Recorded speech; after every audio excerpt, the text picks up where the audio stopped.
Bueno, muy buenas a todos. Estamos en un nuevo vídeo y antes que nada, feliz Navidad a todos y nada, y que espero que todo el mundo pase unas buenas fiestas con su familia y tal. Y nada, esto de la Navidad, como está muy unido con el cristianismo y el cristianismo con la familia, al final la Navidad termina siendo un tiempo muy familiar, lo que está bien. Así que nada, este vídeo, celebrando ya que es Navidad, mira como aquí relaciono cosas. He decidido hacer el vídeo sobre San Agustín, ¿no? Esto de Navidad, cristianismo, pues, ¿qué es menos que hacer un vídeo sobre el bueno de San Agustín, ¿no? O como dirían algunos, el buen dogmático de San Agustín. Pero bueno, no pasa nada. Ser dogmático puede entenderse de una forma positiva y negativa, pero bueno. Así que nada, el vídeo de San Agustín, pues, sobre todo va a ir sobre las influencias que ha tenido San Agustín, que es básicamente Biblia, aunque de eso no voy a hablar porque hay otros, yo no sé tanto sobre esa influencia, no es tanto filosófica, sino de, bueno, sí es filosófica, pero no necesariamente. Mientras que la sí influencia filosófica necesaria es el neoplatonismo, ¿no? O Cicerón, por ejemplo. Así que nada, sobre todo el vídeo va a ir sobre la epistemología de San Agustín. Yo sé que hay cosas de San Agustín que quizás sean más divertidas que la epistemología, pero yo de San Agustín lo que más conozco es esta parte, por así decir, su teoría del conocimiento, su concepto de verdad y estas cosas, más que algo de ontología, pero por ejemplo su idea en política o en filosofía moral, yo ahí ya me pierdo, porque no he leído tanto como para conocer eso, aunque tengo entendido que el libro este de San Agustín, La ciudad de Dios, tiene sus buenas cosas, pero no lo he leído, así que nada. Entonces, para empezar con una cita que a mí me llamó mucho la atención de San Agustín fue la siguiente. Decís vosotros que los tiempos son malos. Sed vosotros mejores y los tiempos serán mejores. Vosotros sois el tiempo, ¿no? Esta podría ser una de las ideas más cercanas de San Agustín a la filosofía moral, ¿no? El papel del tiempo de San Agustín, como ya veremos, no es solo muy importante para su epistemología y el tiempo lo entiende muy unido al hombre, ¿no? Esto que Mises llama etimología, pues San Agustín entendió que es inseparable de la acción humana. No puedes separar la acción humana del tiempo, ni el tiempo de la acción humana, ni de la naturaleza. Pero sí puedes separarlo de Dios. Esto es lo que dirá San Agustín, ¿no? Y esto del tiempo en esta cita va muy unida a esto, a la filosofía moral, ¿no? Este concepto de bueno, que al final coincide en Platón con la idea, y en el cristianismo coincide con Dios sobre todo. Se ve muy bien en Leibniz, bueno, y en muchos de la Edad Media, pero bueno. Dios es suma bondad. ¿No? Entonces, para entender a San Agustín, primero tenemos que entender cuáles fueron las influencias de San Agustín, ¿no? Por ahora vamos a tocar el neoplatonismo. Voy a explicar un poco qué es el neoplatonismo y, aunque claro, porque no sé, creo que se tiene que entender el neoplatonismo para entender la filosofía de San Agustín, porque hay una gran influencia neoplatónica, vamos, en San Agustín, que es descarada. Más que en otros filósofos de la Edad Media cristianos, donde la influencia no es neoplatónica ni platónica, y es más aristotélica, ¿no? Santo Tomás es el ejemplo paradigmático de esto, ¿no?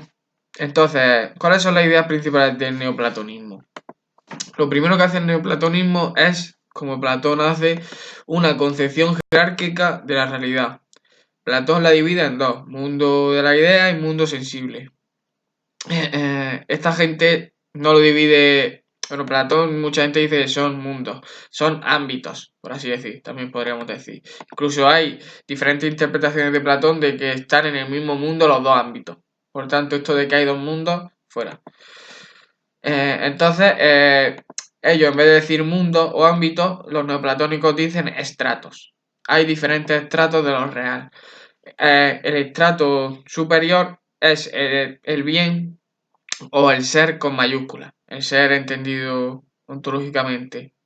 El ser, lo que es en tanto que es, según Aristóteles. Y luego hay otros estratos que son grados inferiores de ser. pero los estratos no son independientes unos de otros, sino que hay que entender los estratos como interconectados entre sí.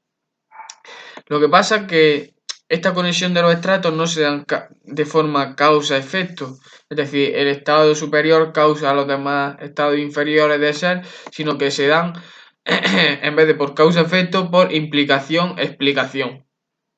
Que esto luego lo explican con metáforas matemáticas, pero yo no sabría explicarlo bien porque no sé muchas matemáticas. Lo explican con cosas de línea y geometría y cosas así, pero yo no entiendo mucho de eso, la verdad.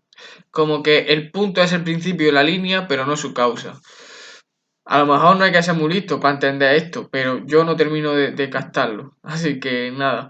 O sea, yo lo que entiendo es como que el punto es principio, el punto es el principio, ¿vale? Porque permanece en la línea a lo largo de la línea, pero como que la causa, por así decir, no permanece, o sea, la causa de la línea no permanece en la línea en sí, por tanto, hay que separar entre principio y causa. Eso es lo que yo entiendo. No sé si estará bien, pero es lo que yo entiendo por la metáfora que dicen. Entonces, el estrato superior, como hemos dicho, es el ser, el bien, también, sí, también lo llama el primer principio, y Plotino, que es el principal neoplatónico, por así decir, sí, lo llama también este principio superior lo uno o lo simple. Lo uno o lo simple va unido. Tanto que es uno simple, mientras que perfecto, mientras que lo que no es uno simple o perfecto ya es multiplicidad, imperfección, es más complejo y eso. Y es, por así decir, ontológicamente inferior. Entonces, pero como todos los estratos están intercomunicados, hay cierta unidad entre los distintos estratos, ¿no? Cada estrato inferior, o sea, cuando vas bajando en la jerarquización ontológica, aumenta la determinación, es decir, cuanto más bajas, más determinada está la cosa, ¿no? Es decir, más pluralidad hay. Pues hay más pluralidad, yo qué sé, en los hombres que en Dios, que es uno. Los hombres somos muchos. Ahora, si vas dentro del hombre, hay un montón de átomos. Mucho más átomos que hombres. O sea, células, subcélulas, átomos, subátomos, cada vez se va dividiendo más. Cada vez hay más pluralidad, pluralidad. Y eso es otra de las ideas que intentan destacar aquí los neoplatónicos, ¿no? Algo que incide mucho en los neoplatónicos y que luego rescata San Agustín es que el conocimiento del principio, del grado, del estrato superior, donde está el bien o donde, según San Agustín, está Dios, no se puede conocer mediante conocimiento racional, es decir, deducciones, ni razonamientos, ni a priori, ni a posteriori, ni nada. No se puede conocer por la razón. Tampoco se puede conocer por otro tipo de conocimiento, que ellos dicen que es un tipo de conocimiento, aunque esto es muy discutible, que es la fe. Por ejemplo, para Santo Tomás, la fe es otro tipo de conocimiento, pero no es conocimiento. Mientras que esto no lo acepta, o sea, Nietzsche lo critica durísimamente y Nietzsche hace una distinción entre fe y veracidad, diciendo que son cosas contrarias y que de ningún modo puede ser la fe conocimiento. Cosa que también incidirá mucho a Ayn Rand, esa autora atea y odiada por mucha gente, pero bueno. Entonces, la forma de conocer este estrato superior para los neoplatónicos es la mística. Para San Agustín también es la mística. Dios lo va a conocer por mística, no por razonamiento, ni fe, ni nada de eso. La forma de conocer a Dios más verdadera, por así decir, sería la mística, vaya. Otra cosa es, de los neoplatónicos, es la visión que tienen sobre la causa y el efecto, ¿no? Para un neoplatónico, la causa, cuando se da el efecto, la causa ya no está ahí. Es decir, la causa es lo que provoca el efecto, como es obvio por el principio de razón suficiente, pero la causa está separada del efecto, y eso es lo importante que ellos remarcan, ¿no? Por ejemplo, Dios permanece en el efecto, pero igual que el fuego o que la calor permanece en el fuego, pero es algo diferente y con existencia separada. Igual que el calor puede existir sin fuego, Dios puede existir sin el efecto. pero el efecto no sin Dios, ni el fuego sin la calor, por así decir. Esta es otra metáfora que utilizan ellos, ¿no? Ahora, también ellos, los neoplatónicos, definen las cosas no por la esencia que las cosas tengan, es decir, no por aquello que hace que algo sea lo que es, ni por la naturaleza de la cosa tampoco, sino así es como lo definen el aristotelismo o el espinocismo, ¿no? Aunque Aristóteles, no sé cómo Aristóteles lo llama esencia o conocer algo por naturaleza, y mientras que Spinoza, que es más racionalista, lo llama definición genética. Pues para el neoplatónico no se puede conocer las cosas de esta forma, sino que se tienen que conocer por las diferencias que una cosa tiene con la otra. Es decir, por la diferencia que una cosa tiene con otra. Cosa que Aristóteles acepta, pero para Aristóteles hay más aparte de esto. Esto Aristóteles lo llama diferencia específica, pero hay más cosas aparte de la diferencia específica. No es lo mismo diferencia específica que esencia, por ejemplo, ¿no? Entonces, de todas formas, para Platón, o sea, para Plotino, hay que diferenciar entre ser y uno. Pues no es lo mismo ser que uno, aunque digamos que estarían en los estratos más superiores de la realidad. El uno tiene que ir antes que el ser, porque para Plotino el uno, cosa que luego recogerá la teología negativa, el uno es indefinible, no se puede definir. Otros dirán que es inefable. Indefinible e inefable son cosas que van unidas. Plotino también acepta que la característica de inefable para el uno, ¿no? Y el uno es principio porque permanece en las cosas. El uno está en las cosas. Y es causa de las cosas. Pero a pesar de ser causa y estar en las cosas, tiene existencia separada. Algunos han señalado que esto puede ser una posible contradicción, porque no puede estar en las cosas y permanecer en ellas y a la misma vez tener existencia separada. Pero de alguna forma lo intentan resolver con la metáfora del fuego que hemos dicho, o de la calor. Y eso. Y entonces, el uno, nadie hace al uno. Es decir, el uno, las cosas se crean por algo, por la causa, pero el uno no tiene causa. Y en él coinciden, con él coincide el ser, pero no es el ser, porque el uno es más que el ser. Dios es más que el ser, por así decir, en sentido cristiano, ¿no? Porque el uno es pura actividad y necesariamente crea, ¿no? Pero nadie lo crea, cosa que coincide un poco con el motor inmóvil. Pero bueno, o incluso con Dios, más que con el motor inmóvil, pero con el motor inmóvil también coincide con Dios en muchos sentidos. En tanto que Dios crea, pero nadie lo crea a él, ¿no? Y eso, la esencia, por así decir, del uno o de Dios, tú puedes traducir uno por Dios, pero aquí como estoy en plan neoplatónico, pues lo estoy diciendo con uno, pero que si que pones Dios y es lo mismo, vaya, por si quieres darle un sentido más cristiano a este neoplatonismo. Entonces, la esencia del uno es pura actividad. Como diría Aristóteles, puro acto. El uno necesariamente está actuando, está obrando, porque la esencia de su ser, o la esencia o su naturaleza es obrar, es hacer cosas, pero obra de una manera libre, sin estar determinado por nada anterior, no, porque no tiene causa. No tiene una causa que determine el efecto. O sea, no es un efecto que esté determinado por una causa anterior, porque como no tiene causa, obra de forma libre y no tiene un fin determinado este uno al que dirigirse.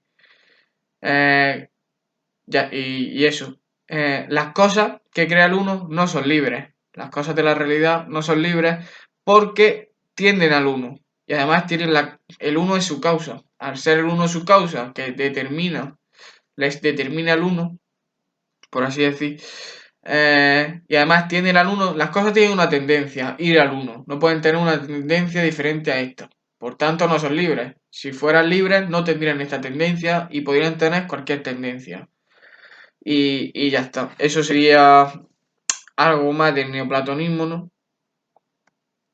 Y aunque bueno, también, si eso habría que comentar un poco lo que ellos piensan del movimiento, ¿no? Ellos hablan de obrar, hacer obras. Como luego rescatará este obrar, el cristianismo, ¿no? Pero obrar se puede hacer de dos formas diferentes. Uno puede obrar como obra el uno, que obra porque su esencia es la actividad, es puro acto, y esta actividad nace de la propia esencia o de la propia naturaleza del uno. Y lo segundo es obrar como una actividad derivada de algo. Es decir, algo te hace obrar. No obras por ti mismo o por tu naturaleza, sino que algo te lo hace. Entonces, aquí hay una diferencia entre este obrar o esta actividad. Porque el uno, por así decir, aunque esto es un poco poético, es un puro obrar que obra, por así decir. Luego, el movimiento, pues ellos distinguen o lo explican el movimiento mediante tres momentos. Primer momento, el movimiento surge de una actividad derivada. Algo te hace obrar o algo te hace moverse. Luego, el segundo momento, que es, por así decir, bueno, lo estableces con la metáfora de abrir los ojos en un cuarto oscuro, ¿no?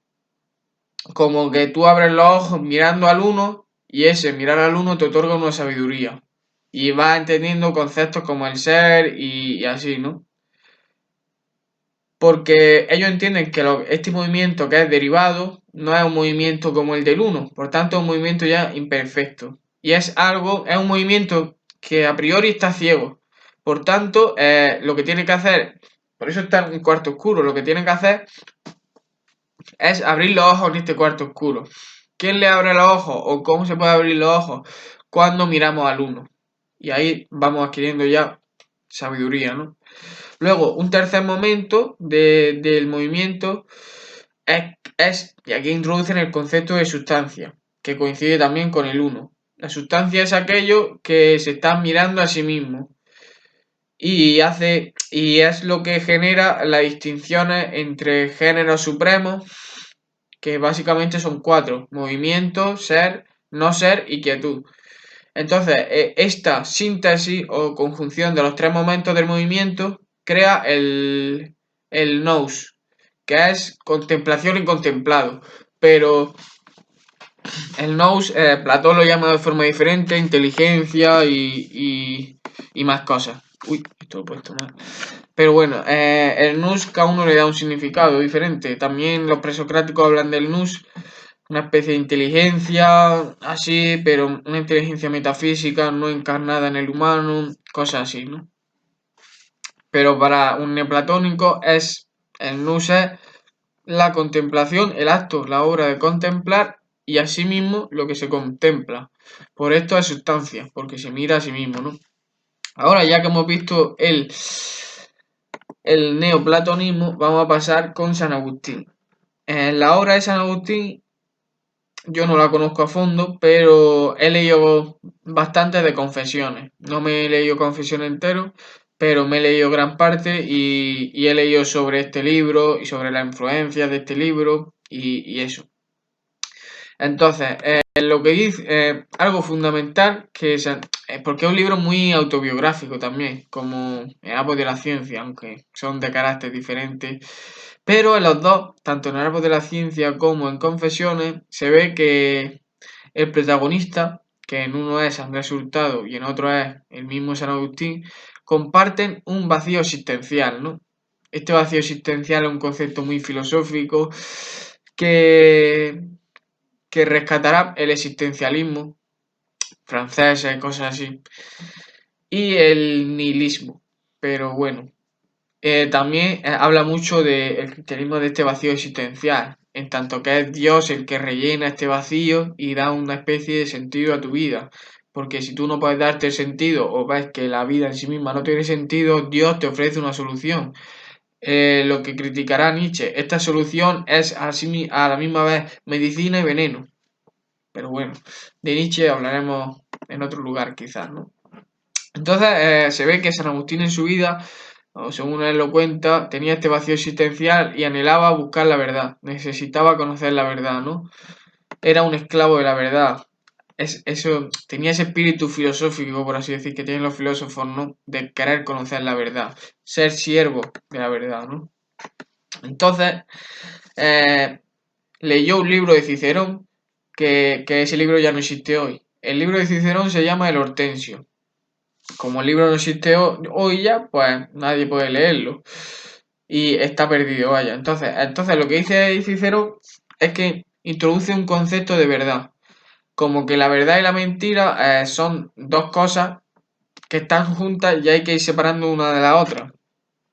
Pero el hombre no puede acercarse a la verdad con mayúsculas, sino que, o sea, no puede tener la verdad, no puede alcanzarla, no puede llegar nunca a ella. Lo que sí puede hacer es intentar de alguna forma acercarse a la verdad sin nunca tenerla y vivir más o menos así como cada uno crea que él crea que es la verdad, por así decir, ¿no? Aunque esto es muy relativista, pero o muy subjetivista, pero bueno.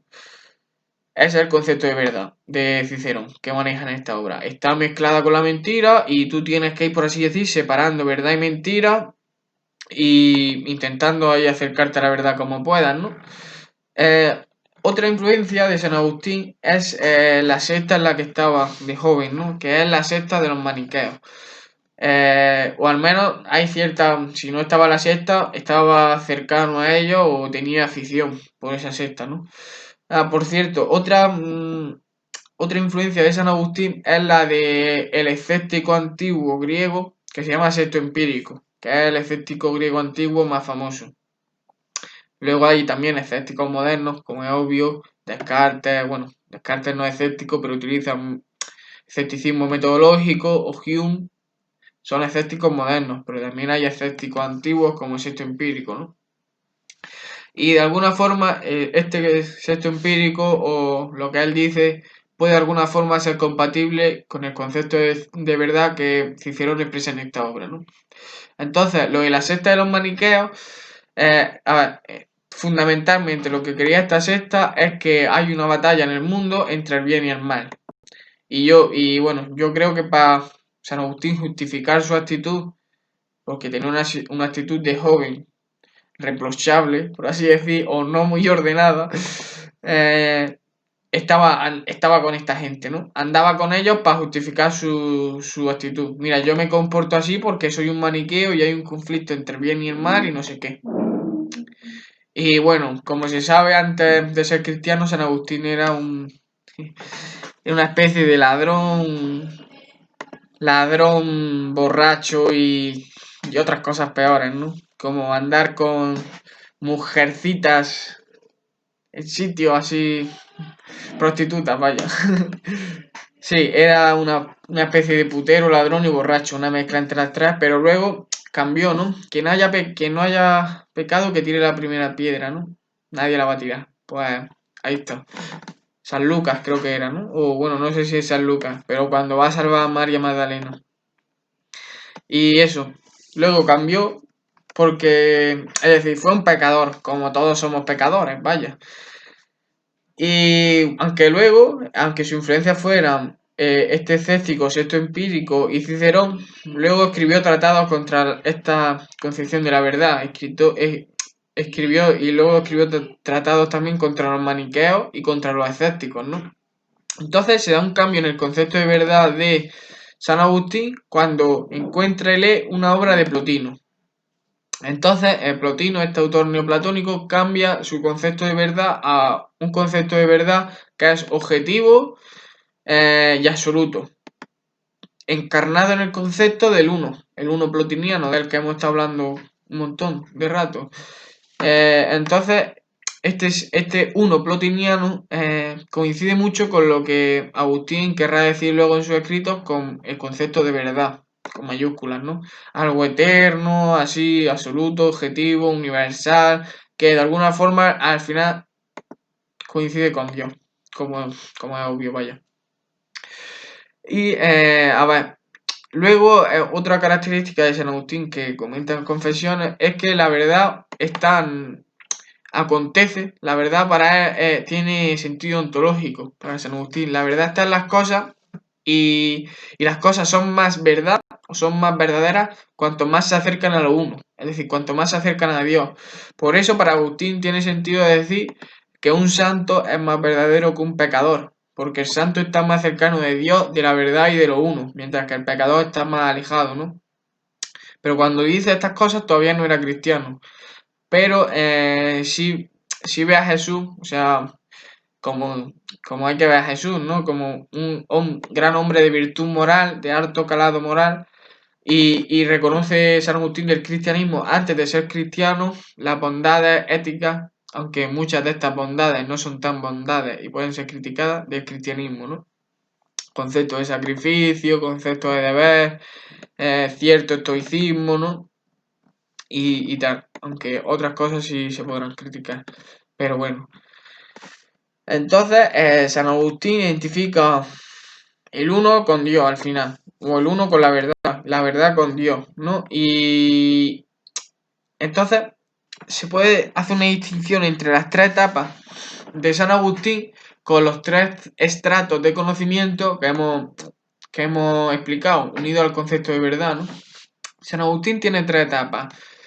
Etapa del concepto de verdad ciceroniano, etapa del concepto de verdad plotiniano, tres, etapa cristiana. Dios y cristianismo ya, ¿no? Entonces dice San Agustín que esta etapa, bueno, no sé si lo dice, pero estas etapas de su vida coinciden con los estratos de conocimiento que hay, ¿no? Está el estrato de conocimiento más bajo, que es la verdad ciceroniana, un estrato de conocimiento superior o medio, que es el de la etapa de la verdad plotiniana, y luego está el estrato superior, al que es muy difícil acceder, que es el del conocimiento de Dios, ¿no? La mayoría de la gente está en la etapa 1 y 2, según San Agustín, porque, bueno, y el conflicto entre ellas, pero están en esta etapa 1 y 2 no porque sean tontas o no sean cristianos, incluso un cristiano puede estar en estas dos etapas, sino porque para el conocimiento de Dios no se puede, aquí rescata la idea neoplatónica, no se puede acceder por razonamiento ni por fe, sino solamente por mística.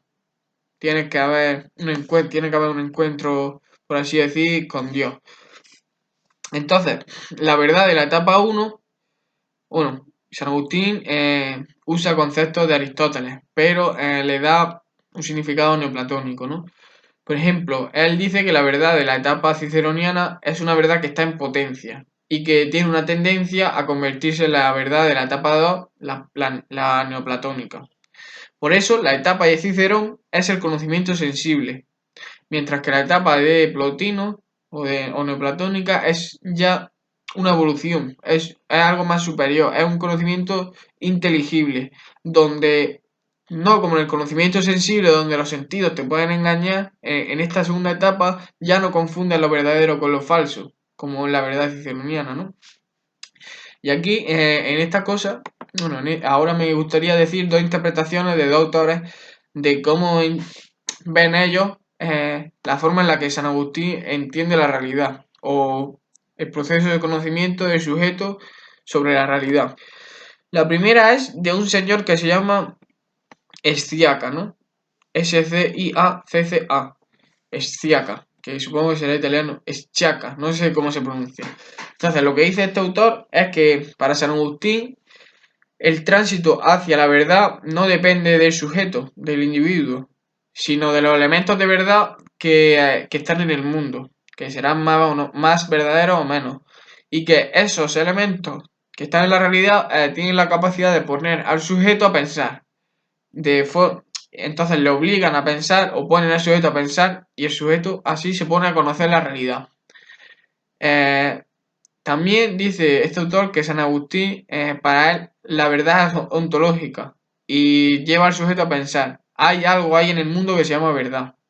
Pero es que este tránsito no depende del sujeto en última instancia, sino que al final este tránsito hacia la verdad depende de Dios, porque es el que pone la realidad para que el sujeto la conozca.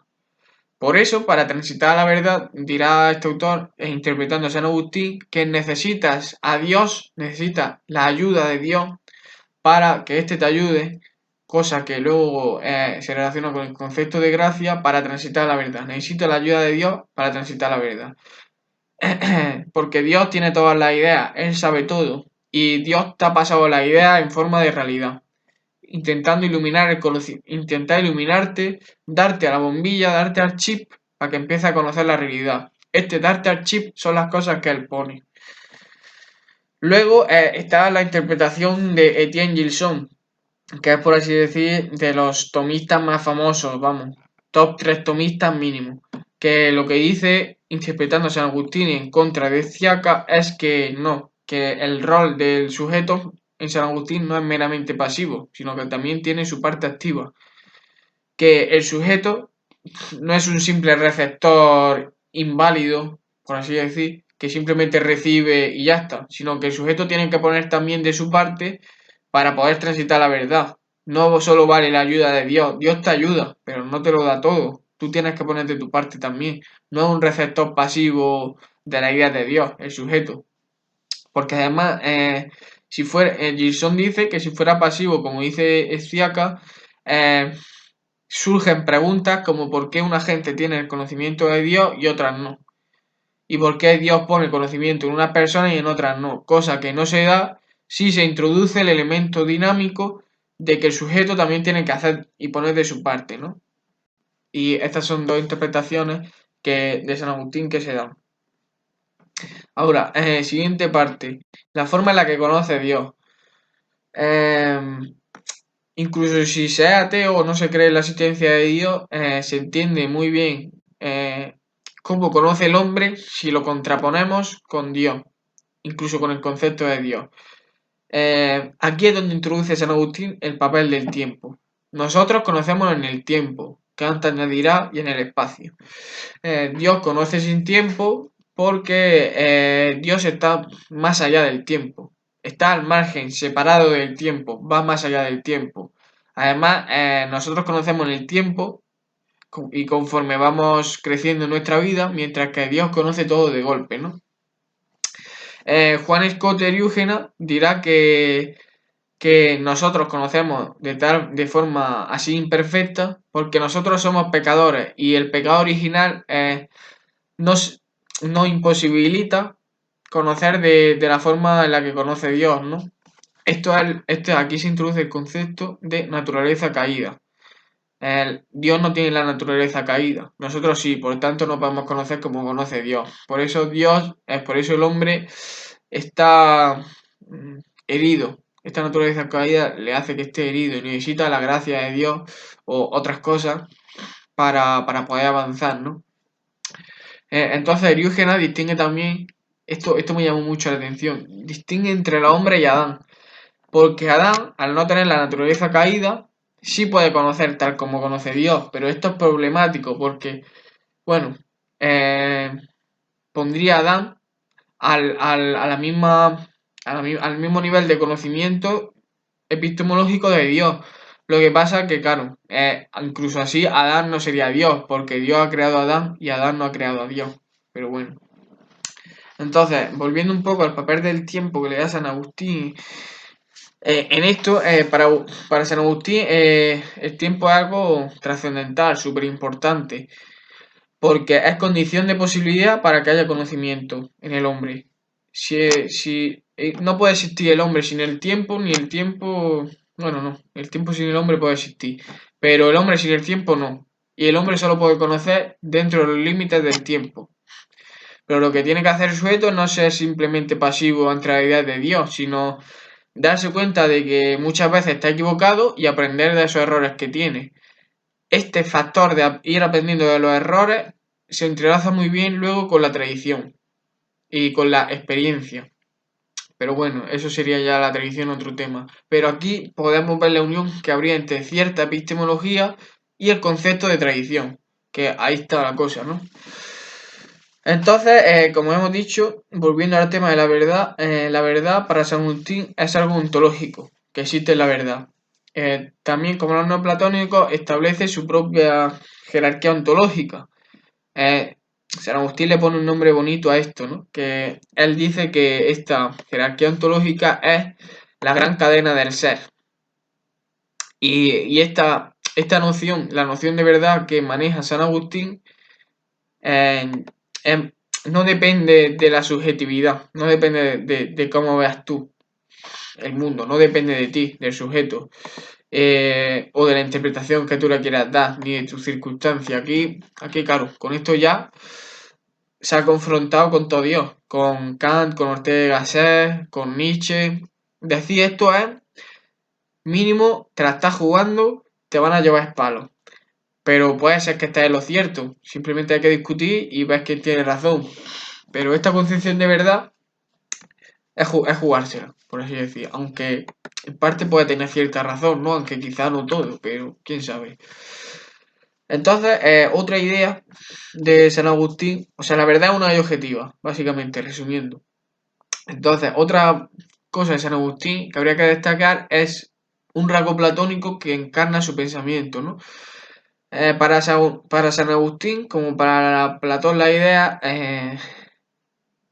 la cosa sensible participa de la idea, igual que tú participas de Dios, pero la idea no participa de lo sensible, igual que Dios no participa de lo sensible, cosa que se explica con el concepto de existencia separada. Pero bueno, también San Agustín se pueden ver cuatro definiciones de verdad, aunque no las diga explícitamente, pero se pueden ver, por así decirlo. Primera definición, verdad ideal. Tú existes, tú existes. Si tú existes, eres verdad. Serás más verdad o menos, porque hay grados. Igual que hay grados de ontología, jerarquía ontológica, también hay una jerarquía en la verdad. Tú existes y si existes eres verdad. Dios te ha pensado y quiere que exista, porque Dios, en su infinita bondad, ha querido que exista. Pero todo esto, o sea, esto que acabo de decir, no se puede captar desde lo sensible. Tienes que estar ya en la etapa de verdad, donde hay conocimiento inteligible, para poder captar la idea, no solo la idea en general, sino la idea de Dios en concreto, y así ir acercándote más y más a la verdad. Pero claro, hasta que no llegue a la mística no va a poder. Y llegar a la mística es muy difícil porque no depende de tu voluntad. Ahí está la gracia. Entonces, luego, otra cosa que introduce San Agustín es el concepto de razón seminal. Como se sabe, San Agustín habló bastante sobre la creación, ¿no? Él dice que el pensar de Dios se encuentra en la creación. Ya todos fuimos creados en el Génesis. Cuando el Génesis de la Biblia, ya todos estamos ya ahí creados. Es decir, como razón seminal, todos estábamos en potencia creados. Fuimos creados en potencia ya. Esta razón seminal, que es creación en potencia, ya estaba en el Génesis, según San Agustín. Todo ya estaba en el Génesis creado. Ahora sí, claro, con esto lo que hace, todo creación en potencia, se puede compatibilizar muy bien con el no ser relativo de Aristóteles y con el evolucionismo. No hay contradicción entre creación en potencia y evolucionismo, igual que no hay contradicción entre no ser relativo y ser luego. Lo que sí hay contradicciones entre no ser absoluto y ser, pero con el concepto de razón seminal y existencia en potencia o creación en potencia se puede resolver este problema. Entonces, lo que dice San Agustín es que en la naturaleza hay evolución, hay un proceso dinámico en el tiempo y lo que hace Dios mediante la razón seminal y esta creación en potencia que ya hizo en el Génesis, le da una ayuda, le presta una ayuda a la naturaleza, le asiste en su proceso, en su cambio, ¿no? Por eso dirá San Agustín que todo es, al fin y al cabo, consecuencia del pensamiento de Dios, de que Dios ha pensado y ya lo tenía en su cabeza todas estas cosas que nosotros ni pillamos. Pero eso, hay que entender que Dios no conoce en el tiempo, no hay tiempo para Él, porque para Él no hay un antes y un después. Cosa que se entiende muy bien con la cita de San Agustín, el tiempo es algo humano y no divino. Para Dios no hay antes y un después, por eso las categorías de la acción humana que Misa introduce no son muy aplicables a Dios, que esto lo he hablado ya con mi amigo Vicente, porque claro, si Dios no conoce en el tiempo, la categoría fines y medios no tiene sentido para Dios. Pero bueno, ¿no? Eso, Dios está en la realidad y está en las cosas, Dios está en ti. De hecho, San Agustín dirá que Dios está en ti en tanto que es esa voz de la conciencia que tú tienes cuando no haces tu deber. De esto también hablará Kant, pero Kant dirá que esta voz de la conciencia no es Dios, sino el tribunal de la razón pura práctica. El tribunal de la razón. El tribunal de la razón va a estar ahí atosigándote. Es que tiene San Agustín y Kant aquí están muy unidos en esto de la voz de la conciencia, porque más o menos dicen cosas muy parecidas, pero por así decir, si nos ponemos desde la perspectiva cristiana, Kant hace laico lo que San Agustín dice, pero desde la perspectiva kantiana no. San Agustín se ha flipado un poco con esto de que Dios es la voz de la conciencia, mientras que la voz de la conciencia es simplemente la razón. Pero bueno, como dice Gustavo Bueno, Kant al final es un cura laico. Puede ser, no lo sé. Puede ser, hay cosas, pero ahí está, ahí está, ahí está. No sé. Y bueno, eso. Tú, Dios, o sea, tú participas de Dios, o sea, porque Dios está en nosotros, pero Dios no está, o sea, tú participas de la idea, pero la idea no está en ti. O sea, la idea tiene existencia separada. Tú participas de Dios, pero Dios no participa de ti. Por eso la relación es unilateral. Es Dios el que manda, porque es el que dice, yo estoy en ti, pero yo no te voy a dejar que tú estés en mí, porque yo tengo existencia separada, ontológicamente soy superior, tal, tal.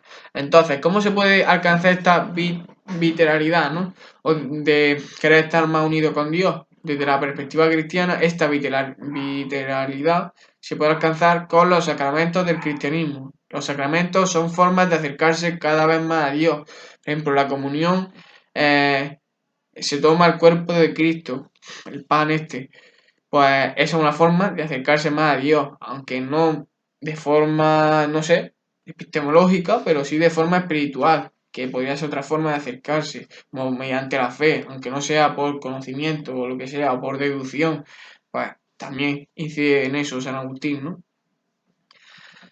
Luego, esto no sabía si decirlo o no, lo tengo por aquí apuntado, pero otro concepto de verdad que maneja San Agustín es que une mucho la verdad con lo de número, peso y medida. También se puede ver cierto individualismo ontológico en San Agustín en cuanto que lo verdadero es lo concreto. La verdad depende de lo concreto y lo concreto depende... Bueno, no. La verdad depende de lo concreto. El número, para San Agustín, va unido a la especie. Y la verdad de las cosas está en la especie, pero la especie no existe ontológicamente. Lo que existe ontológicamente es lo individual, la individualidad de las cosas, que dirá San Agustín. Por eso se puede decir de alguna forma que todas las cosas humanas, por ejemplo, comparten la humanidad, pero cada una de las cosas humanas existe de forma concreta e individual. La humanidad no existe, pero todas las cosas humanas que se manifiestan en la realidad de forma individual y concreta comparten la humanidad, pero la humanidad en sí no existe, sino que es algo, característica compartida que tienen todas las cosas humanas, por así decir. Cada cosa pertenece a una especie, igual que los humanos pertenecen a la humanidad, pues no sé. O los perros pertenecerán a no sé qué especie. Es que no me sé otra especie más allá de los humanos. En plan, Homo sapiens y todo eso, pero todos esos son humanos, por así decir. Entonces, no sé. Los perros, pues a su especie, lo que sea. Pero la especie de perro en sí no existe. Es una idea. No tiene fundamento ontológico. Lo que existe es el perro concreto, el humano en concreto. La individualidad de la cosa.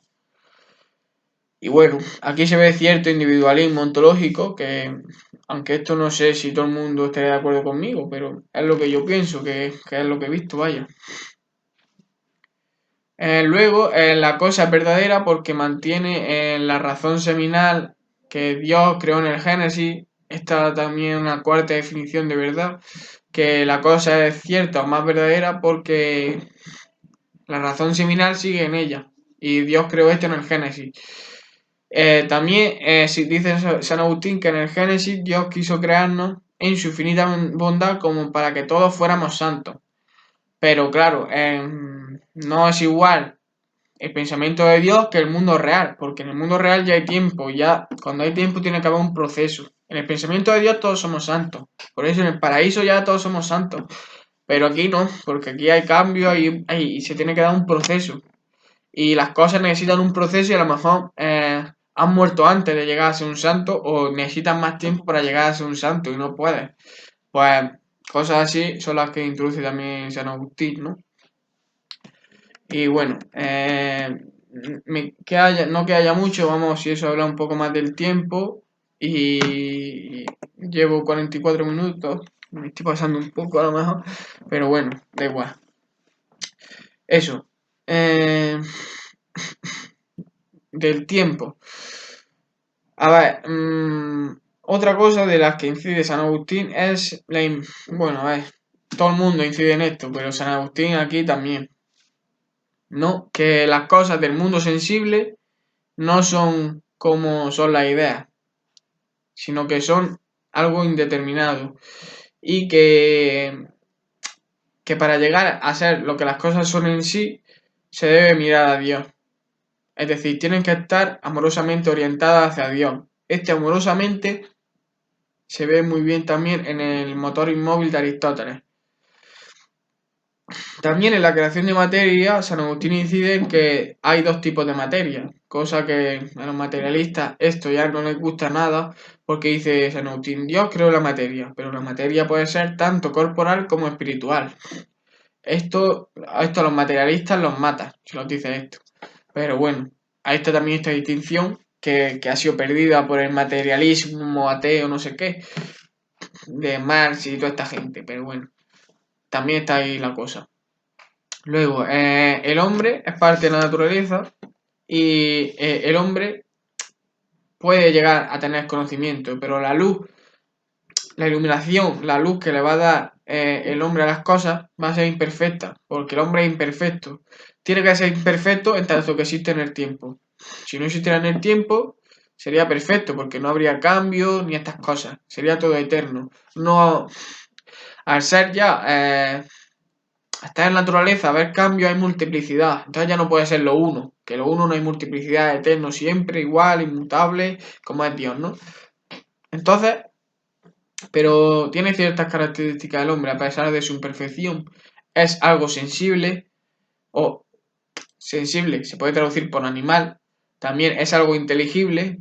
El hombre se puede conocer más allá de sí mismo, puede salir de ese solisismo del yo cartesiano. Y también es inteligente. El hombre conoce que él tiene límites.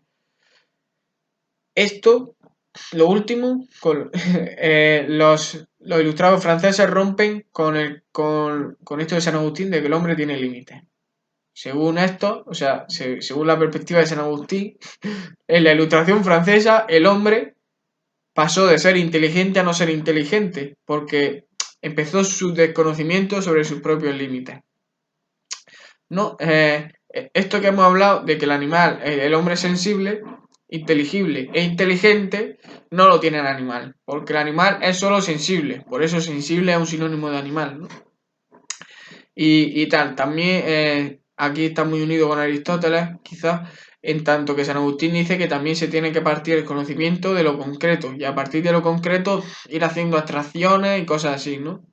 Ir partiendo de la concreción que podemos encontrar de forma sensible en la naturaleza y poco a poco, mediante abstracciones, llegando a la idea.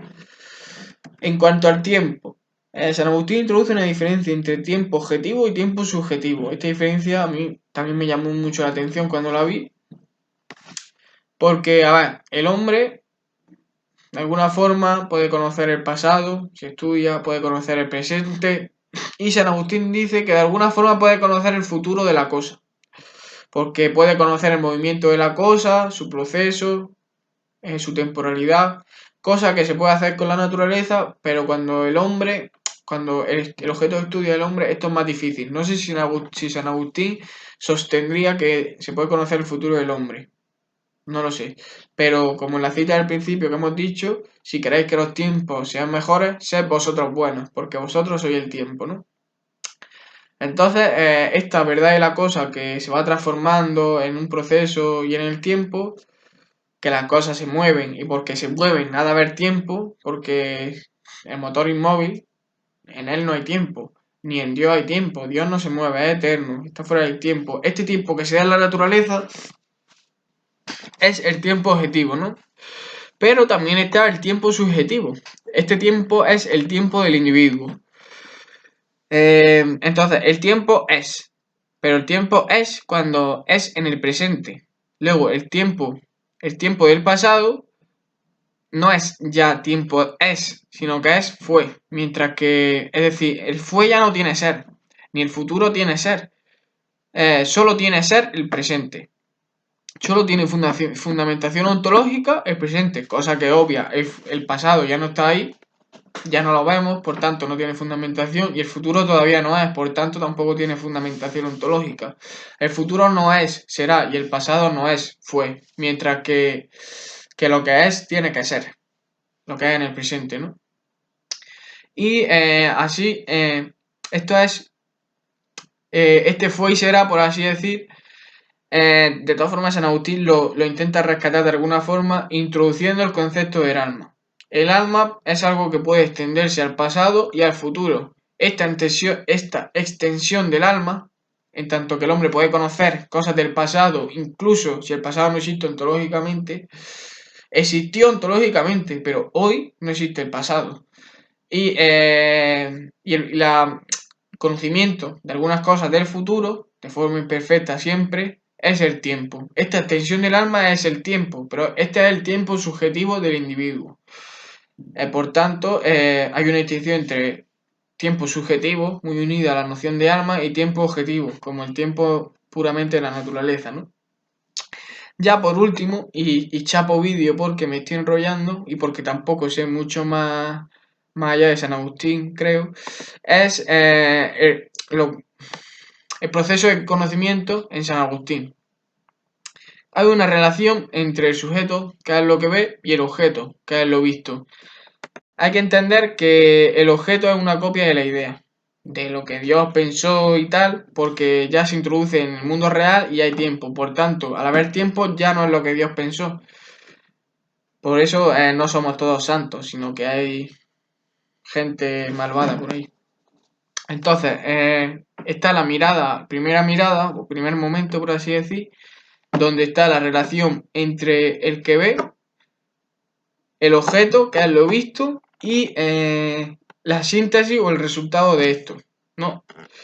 Entonces, de esta síntesis se genera una imagen impresa pura en la mente.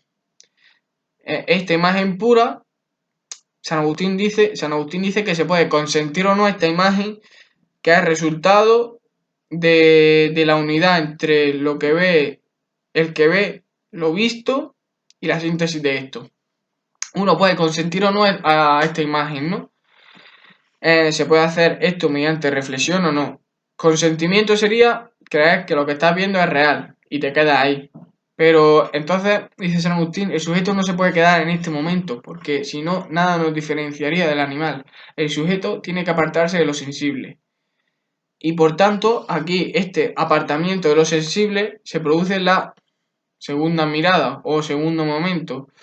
Este momento o esta mirada se llama el recordar, cosa que tiene raíz o se puede ver influencia, quizá a mí me recordó al menos a la teoría de la reminiscencia de Platón.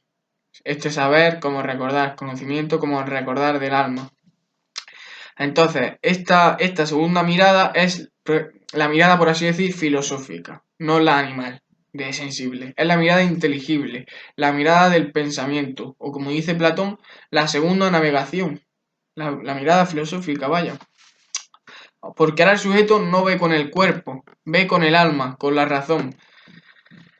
Y el objeto que ve ahora el sujeto es la idea, es esa imagen impresa pura que se te daba entre la unidad entre el sujeto, el objeto y la síntesis de estas dos cosas, el resultado de esto, ¿no?